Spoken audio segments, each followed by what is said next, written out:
Assalamualaikum warahmatullahi wabarakatuh. Alhamdulillahirabbil alamin wa bihi nasta'in ala umurid dunya waddin. Assalatu wassalamu ala asrofil anbiya'i wal mursalin sayyidina Muhammadin wa ala alihi wa sahbihi ajma'in. Amma ba'du. Perkenalkan, nama saya Aziz Baihaqi dari kelas 11 agama. Di sini saya akan sedikit menjelaskan atau bernarasi tentang husnul khotimah. Meninggal adalah hal yang pasti akan dialami oleh setiap manusia yang hidup. Juga tidak ada yang tahu bahwa kita bisa meninggal secara husnul khotimah atau tidak. Manusia hanya bisa berharap dan berdoa, sedangkan Allah yang menentukannya. Husnul khotimah menjadi suatu kondisi di mana setiap manusia menginginkannya sebelum kematian datang menjemput. Mungkin kita selalu senantiasa berdoa agar kelak Sang Pencipta dapat mematikan kita dalam keadaan sebagai muslim atau muslimah yang taat serta husnul khotimah. Satu hal yang mesti kita tahu, Allah Subhanahu wa Ta'ala akan memberikan petunjuk sebuah kabar gembira atau bisyarah bahwa Dia telah mendapatkan keridhoannya sebagai bentuk keutamaan yang diberikan. Dilansir dari berbagai sumber, ada tanda-tanda yang bisa setiap manusia ketahui perihal meninggalnya seseorang dalam keadaan husnul khotimah. Yang pertama, mengucapkan kalimat syahadat saat akan meninggal. Rasulullah SAW bersabda, barang siapa yang akhir perkataannya adalah La ilaha illallah, tidak ada sesembahan yang berhak disembah selain Allah, maka dia akan masuk surga. Hadis riwayat Abu Daud nomor 3116.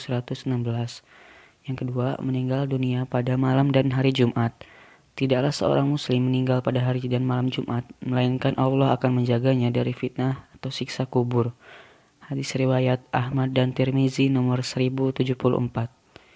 Yang ketiga, meninggal dunia dengan dahi berkeringat.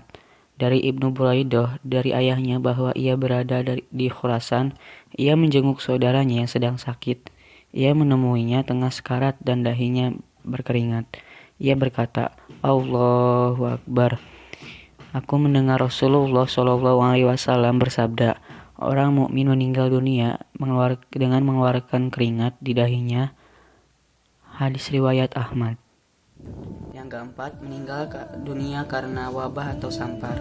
Mati karena penyakit sampar adalah syahid bagi setiap muslim. Hadis riwayat Bukhari. Yang kelima, meninggal dunia karena sakit perut atau berhubungan dengan perut. Barang siapa yang mati karena sakit perut, maka dia adalah syahid. Hadis riwayat Muslim.